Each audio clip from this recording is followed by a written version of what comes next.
And behold, I feel like Belloc in front of the Ark now, opening it up. And of course, that means my head's going to explode. But yes, we have Indiana Jones from the Hasbro line, which is, I think, is gaining steam. I haven't looked into it. There was a point where everything was just, nobody was paying money for it. And I think that's come back, and it doesn't matter to me because I love the line. So all this will be keep unless I find some duplicate items. But yes, Hasbro, there was a passion there, and it was the right time to produce these figures because they were able to sculpt them correctly and beautifully with the details and the paint applications. If they did it like 5 years prior, it would just look terrible. So we have the 3 3/4 Elsa Schneider. Everyone loves a good Elsa in their life. So yeah, she's one of the little bit tougher figures towards the end, but it doesn't matter. Yeah, my gosh, it's been so long, to be honest with you, but I knew they were going to come up, and I love them. Story time for you before we get into this stuff. I actually had a Chinese contact at the end of the series being produced, and this contact got me the final Raiders of the Lost Ark test shot prototypes that were never produced. And they weren't cheap. You know, the guy knew what he had. They were in production colors, there were no accessories, and it was exciting. It was exciting to get those figures. And he had a couple sets, and I talked to him here and there, and he'd get some couple more sets over time. And I was making some decent money for them. You know, not cuckoo money, but decent money. And then you should have seen my face when they announced it as a San Diego Comic-Con exclusive big box set with all the figures that were unproduced. And I was like, holy I had a guy who was a really good guy, and I've not really personally known him, but I've talked to him over 2 decades. He was the last person that bought a set from me a week prior before the announcement. And the guy was like, can I return these? And I'm like, no.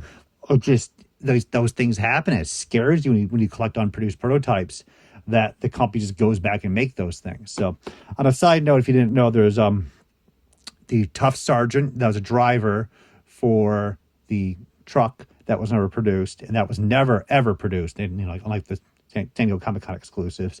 And then there's one additional Indiana Jones, which I'm trying to remember which movie it was from, that a hard copy turned up and it's unproduced. And I think that's it for the unproduced series. And there's 12-inch unproduced series. So they had Indy in the outfit from Club Obi-Wan. They had another soldier. You guys get, there's so much more stuff. But again, they got so much out for the line. So many characters were produced. We can't complain, can we? No. Anyways, I'm holding Elsa a little too tightly there for that little monologue. We have the Adventure Heroes with Sala and the Mummy. Who would have thought, like, the Mummy thrown against the wall as a prop for Raiders of the Lost Ark would get its own little action figure at some point, right? Crazy. Walmart, $5. This is the follow-up to, like, Galactic Heroes, Hero Squad, all those series from Hasbro.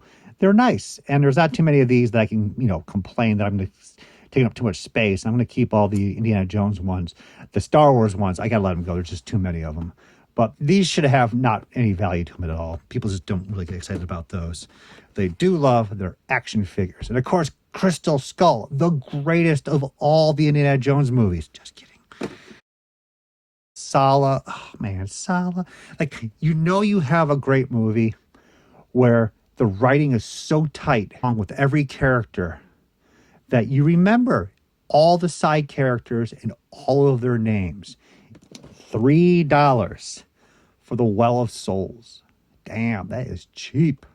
I think I did find a couple more of these in a previous video. I just realized I actually had kept the Well of Souls for my collection. Here's another one right now.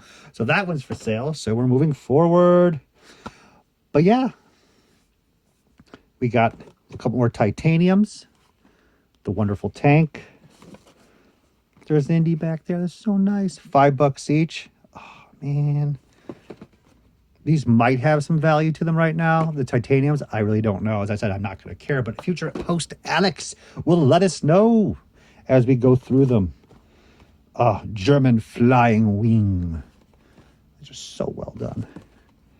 Like, Indy just...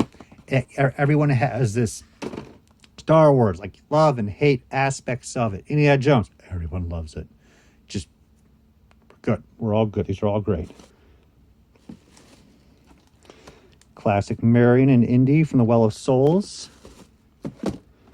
And not as classic Mutt and Arena Spalko.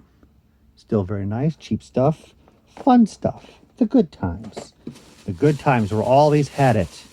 Walmart. Especially in the back rooms. Ah, more titanium. No duplicates, though. There's the rocket sled. There's the jungle cutter. I mean, if I had to break down, obviously, I would sell off the Kingdom of the Crystal Skull stuff before anything else. Ooh, some debris on that. Henry Jones from the final series. Very nice.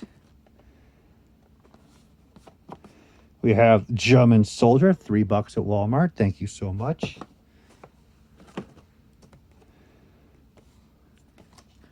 $12 for Vogel. He was in the final series. It looks like, again, I could go to the store and pick up most of these characters, but those final release figures, I probably think I had to go to the collectible shows in order to pick them up. So we have another Dr. Jones. I don't have any loose figures, though. I have to look these up now to see what the values are, because if I don't have any loose figures, should I be selling off the duplicates? I mean, let's just sell them all, the duplicates off, obviously. But these are a nice line.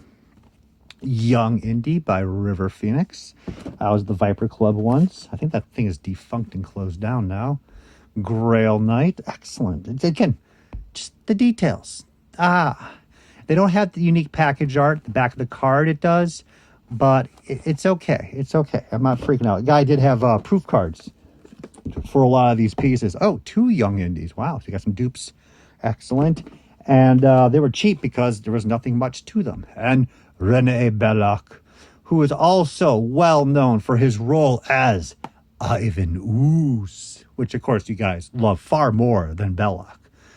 Yeah, he took on that role. He probably had a hell of a lot of fun on that movie set. And I forgot about these box sets. I really did. Only at Target. I like how the tank is represented here as best they could. And he's just like popping out like halfway, like, hey, like a birthday cake. Because, you know, deep down inside, we don't want Erica from Under Siege popping out of a cake. No, I want Vogel popping out of a cake. That'll make my birthday. No, I want Erica. Wow, these are really nicely done. I'm glad I kept these. This is how long it's been that I have not gone through the collection that I actually forgot they made these. Oh, look at that. Raiders is obviously the best in my opinion. Yeah, these are keepers. Wow. I can see these having some strong value now, but we'll check those up in the future. But there's Monkey Man with the monkey. Oh my God. I'm so glad I bought these. If I didn't remember that I own these in the collection, I did go to a toy show and saw these as I'm trying to get space back and money back, I would be like, get me those right now. I don't care how much they cost. And I have them. So hell yeah.